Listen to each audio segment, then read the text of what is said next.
तो देखिए ये आपके अनुप्रास अलंकार के 5 वेद जो आपको नोट करा दिए, थोड़ा सा देखना समझना, क्योंकि कौन सा अलंकार कहाँ कैसे आता है, क्या उसका रीजन है, क्या उसकी परिभाषा है, क्या कैसे उसको चरण पंक्ति में कैसे पहचानते हैं, वो सारी चीज़ आपको पढ़ोगे तो ही याद रहेगी। क्योंकि विशेषता में आपको अलंकार का नाम लिखना पड़ता है, तो अलंकारों की जानकारी होगी तो ही आप उसका नाम लिख पाओगे।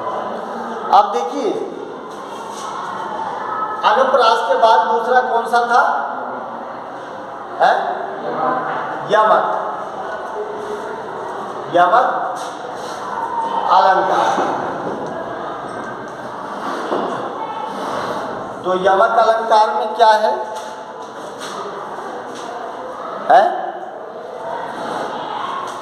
यमक अलंकार में क्या है, कैसे पहचानते हैं?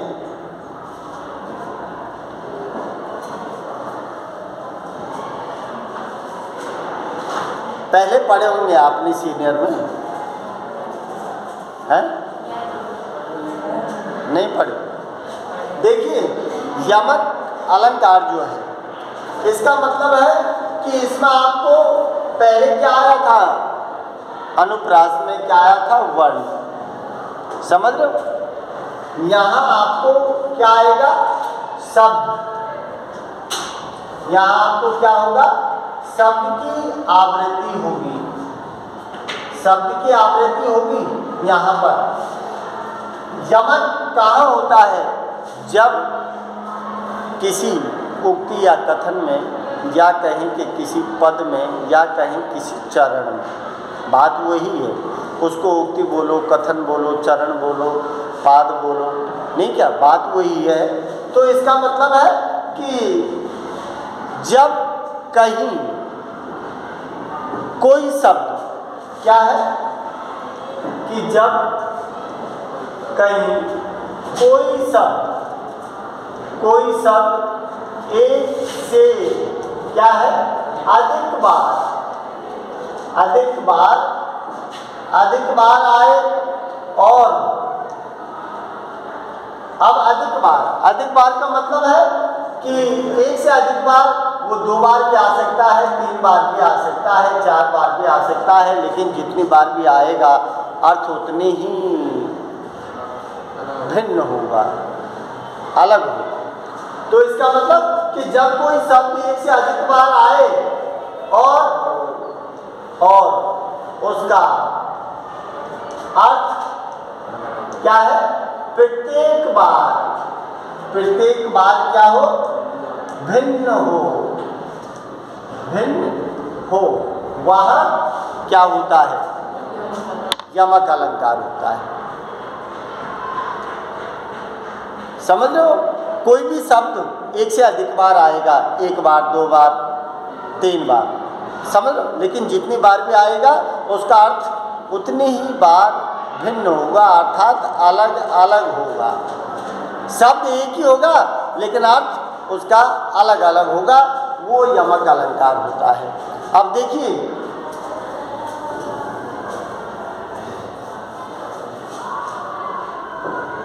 जिसमें आपने उदाहरण सुन रखा है, जो ज़्यादातर चलता है, उदाहरण आपने सुन रखा है, कौन सा?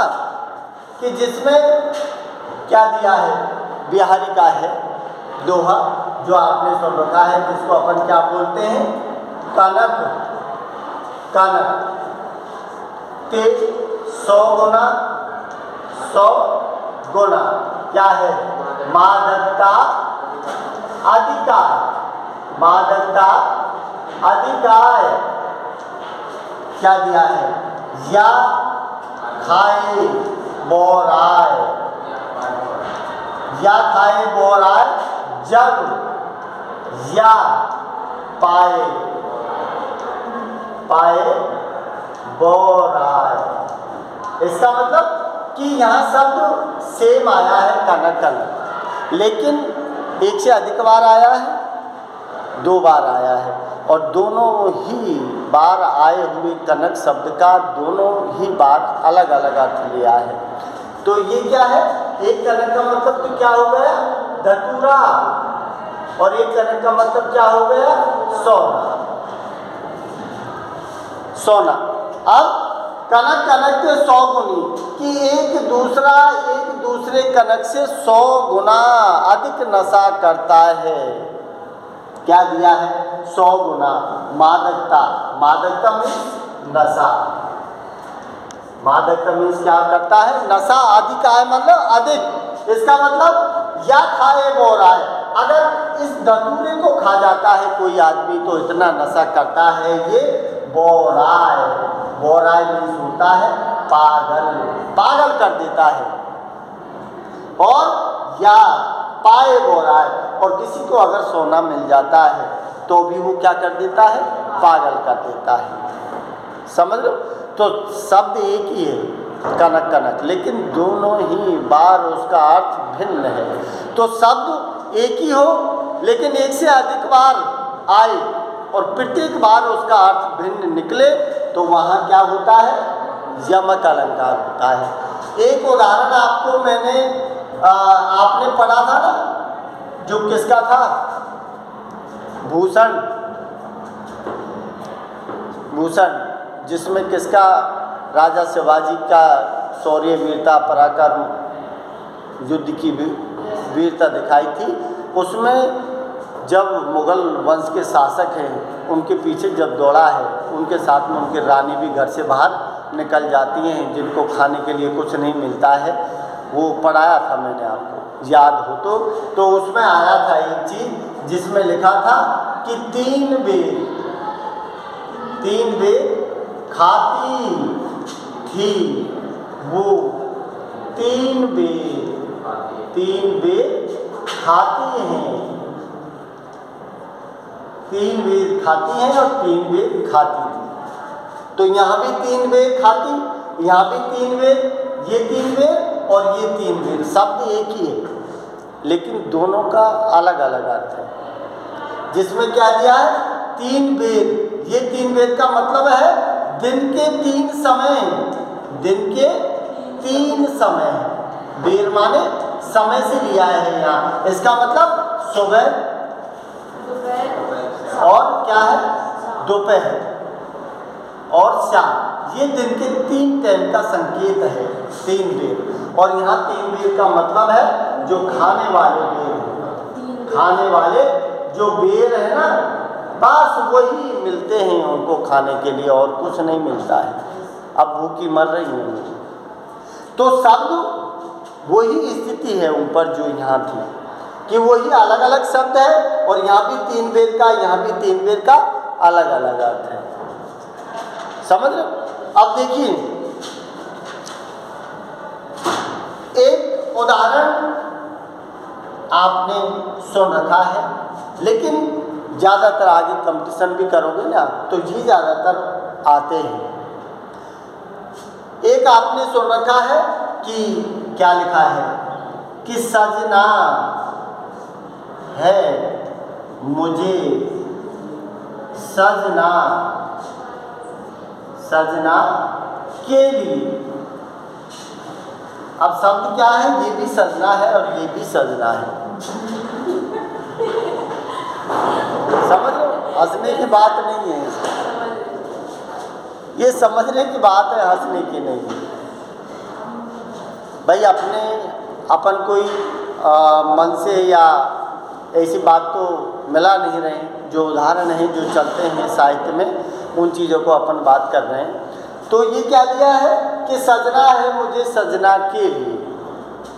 अब यहाँ भी सजना है, यहाँ भी सजना है, यहाँ 3 बेर, यहाँ 3 बेर, यहाँ कनक कनक।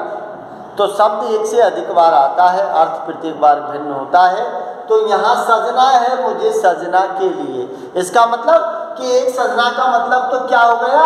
श्रृंगार। अरे अपन तैयार होते हैं, कपड़े वपड़े पहनते हैं, तो अपन भी तो कहते हैं उस चीज़ को, अरे बड़े श्रृंगार कर रहे हो हैं, अरे वो सज रहा हूँ अभी तो मैं यार, है। तो सजना श्रृंगार, और ये सजना का मतलब है प्रियतम। ये सजना कौन है? प्रियतम, दोनों का अर्थ अलग अलग है। अरे अपने प्रियतम के लिए श्रृंगार कर रही है नायिका, सजना है मुझे सजना के लिए। तो दोनों ही शब्द एक ही है, लेकिन अर्थ उसका प्रत्येक बार भिन्न नहीं। तो यहाँ क्या है? यमक अलंकार है।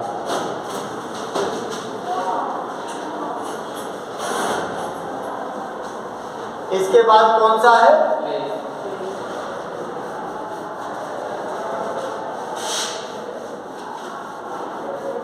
एक वैसे इसमें ऐसे और चलता है कि जैसे यमक को क्या है, यमक को एक तो बोलते हैं अभंग।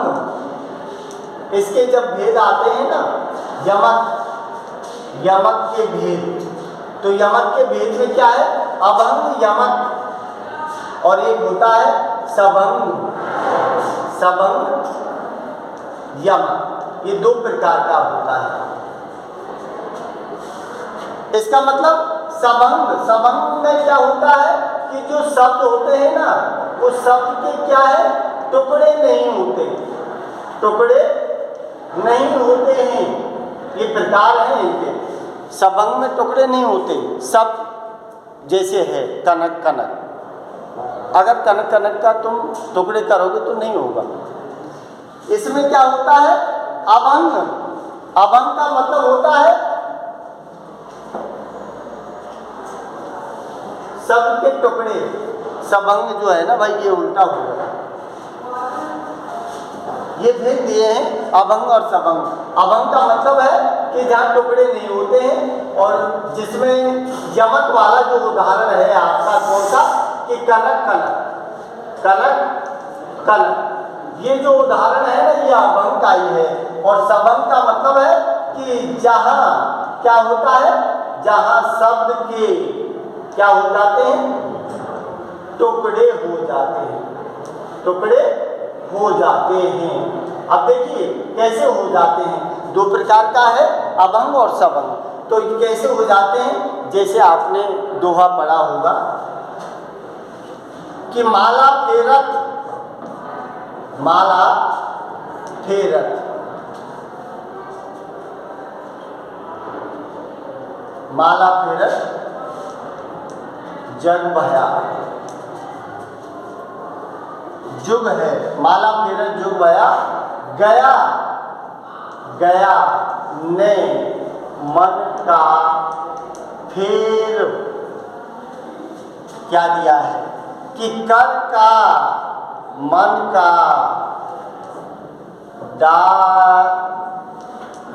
डाल दे। यहाँ छुट्टी की मात्रा है, डाली दे। कर का मन का डाल दे, मन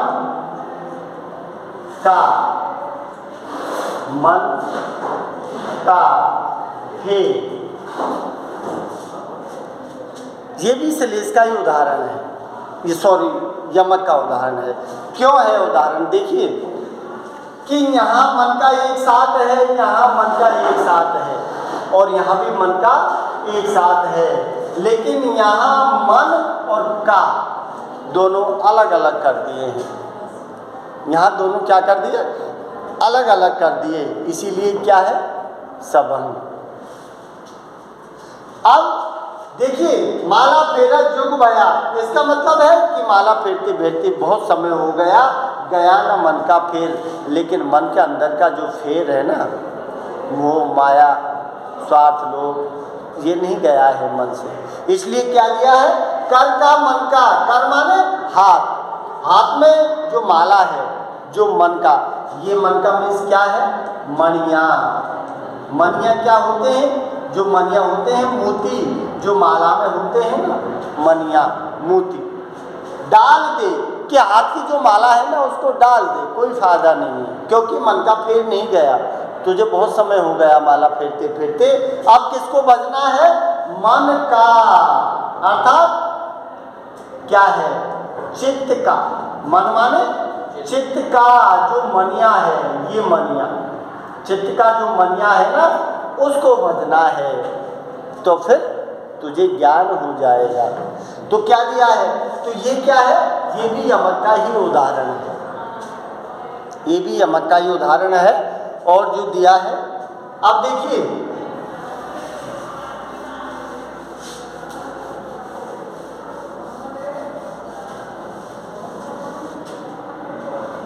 अब देखिए तीसरा क्या है?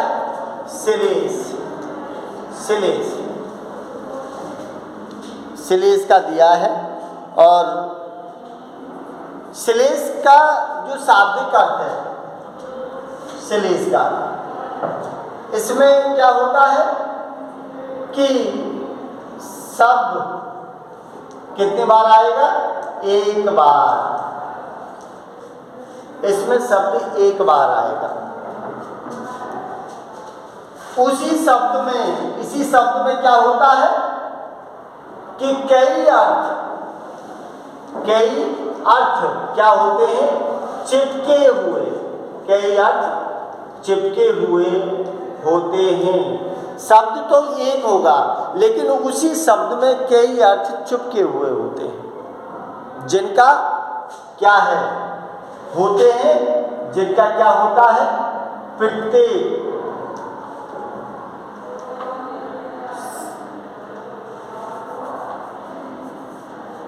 कई अर्थ चिपके हुए होते हैं, जो उन शब्दों के हिसाब से उसका अर्थ निकाला जाता है।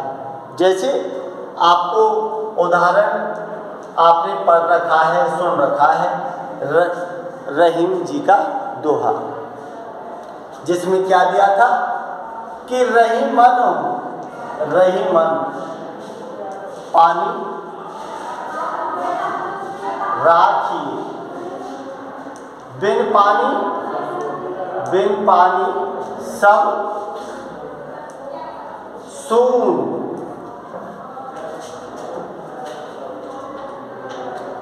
रहीमन पानी राखी, बिन पानी सब सून। पानी गए न उबरे, पानी गए न उबरे, मोती मानस और क्या है? चून। अब देखिए ये शब्द दिया है पानी, पानी, और मोती, मानस और चून, तीनों के साथ इसका अलग अलग अर्थ है। शब्द एक ही आया है कि रहीमन पानी राखिए, बिन पानी सब सून। पानी शब्द के अलग अलग अर्थ दिया है, और शब्द एक ही है, लेकिन अर्थ उसके प्रत्येक के साथ अलग अलग संबंध स्थापित किया है। तो क्या दिया है? मोती। मोती का मतलब पानी से क्या संकेत है? मोती का मतलब है मोती की चमक से है। इसके लिए इसका अर्थ क्या है? चमक। इसका मतलब है आभा बोलते हैं, चमक को आभा है मोती की। वो किससे बनती है? पानी से बनती है, क्योंकि मोती पलता भी पानी में ही है, इसलिए उसको उसकी इम्पोर्टेंस ही है। तो पानी, चमक, आभा जो होती है मोती की, वो पानी से बनती है। और यहाँ मनुष्य के लिए अर्थ लें, अपन मनुष्य के लिए अर्थ लें, तो फिर उसके लिए क्या आएगा? इज्जत। क्या दिया है? इज्जत। इज्जत, जिसे अपन क्या कहते हैं? सम्मान। कि सम्मान कहो, इज्जत कहो। पानी, आदमी के साथ पानी, अपन कहते हैं ना अपनी भाषा में, आपने सुना होगा कि बिल्कुल आखिर में पानी ना रही होगी, सुना है ना? क्यों कहते हैं? इसीलिए कहते हैं क्योंकि पानी का मतलब है इज्जत। इज्जतदार जो व्यक्ति होगा ना, वो गलत काम नहीं करेगा, इसीलिए कहते हैं कि आखिर में पानी ना रही हो।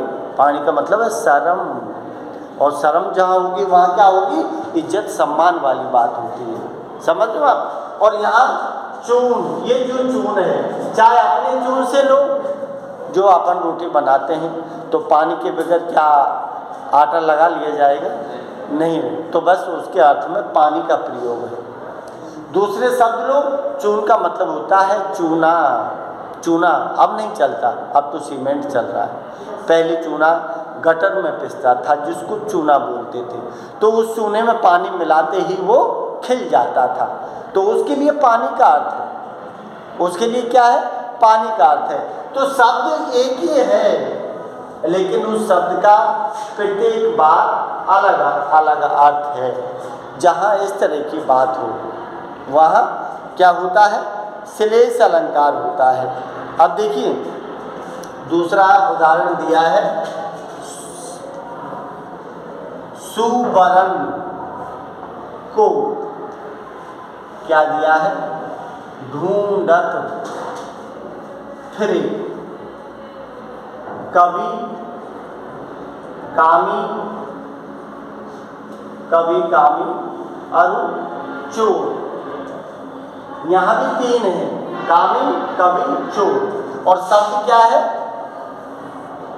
जैसे यहाँ पानी था, जैसे यहाँ पानी था वैसे ही यहाँ सुवर्ण है। तो पानी का अलग अलग अर्थ था तीनों के साथ में, यहाँ सुवर्ण का अलग अलग अर्थ है। तो सुवर्ण का मतलब देखिए, सुवर्ण अगर कवि के हिसाब से लोगे तो शब्द क्या होगा, कवि के लिए सुवर्ण का मतलब है सु माने अच्छा, सु माने क्या है, अच्छा। वो उसका अर्थ क्या लगाएगा, अच्छे शब्दों से लगाएगा, अच्छे शब्दों से लगाएगा।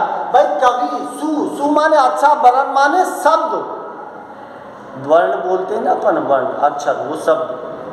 तो यहाँ क्या दिया है उसने, सुवर्ण अच्छे शब्दों से कवि। कवि को तो क्या करना है, काव्य रचना करनी है, इसलिए उसने इसका अर्थ क्या लगाया है, सुवर्ण अच्छे शब्दों से। अगर यही इसको कामी सुवर्ण का अर्थ लगाएगा तो फिर ये किससे लगाएगा, अच्छी सुंदरता से लगाएगा, अच्छी सुंदरता से। इसका मतलब कामी, कामी कौन होता है, जो काम वासना से ग्रसित व्यक्ति है, जिसे व्यभिचारी भी कहते हैं, व्यभिचारी, जो स्त्री की सुंदरता को महत्व देता है, कामी, कामी पुरुष होता है। तो कामी पुरुष को क्या चाहिए, उसको मतलब नहीं है अच्छे वर्णों से, उसको मतलब किससे है, सुंदरता से है। तो उसने उसका अर्थ किससे लगाया, सुवर्ण। वर्ण माने रंग, सु माने अच्छा, अच्छा रंग, सुंदरता हो कामी के लिए। और चोर इसका अर्थ लगाएगा, चोर इसका अर्थ लगाएगा तो किससे लगाएगा, चोर। चोर को सुवर्ण का मतलब होता है सोना। चोर तो ये कहेगा, क्या कहेगा कि भैया नहीं तो मुझे अच्छे शब्दों की जरूरत है, नहीं मुझे अच्छी सुंदरता की, मुझे तो क्या चाहिए, ढेर सारा सोना चाहिए, मेरी तो उसी से मौज होगी। तो तीनों के साथ, जैसे पानी शब्द का तीनों के साथ अलग अलग अर्थ है, ठीक उसी प्रकार यहाँ सुवर्ण का भी कवि कामी और चोर के साथ प्रयोग हुआ है। तो जहाँ शब्द एक बार आए और उसका अर्थ परिस शब्दों के अनुसार अलग अलग अर्थ निकले तो वहाँ क्या होता है, श्लेष। श्लेष का मतलब ध्यान रखना, श्लेष का मतलब होता है शाब्दिक अर्थ, जहाँ शब्द चिपका हुआ हो। तो इनके साथ इनका अर्थ चिपका हुआ है, एक ही शब्द है लेकिन तीनों के साथ उनका अलग अलग अर्थ चिपका हुआ है, इसीलिए इसको क्या कहते हैं, श्लेष अलंकार कहते हैं।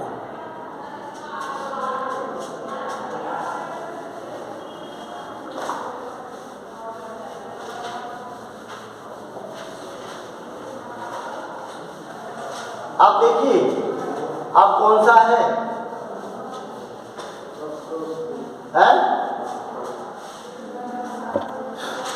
अब जो है आपका चौथा है वक्रोक्ति।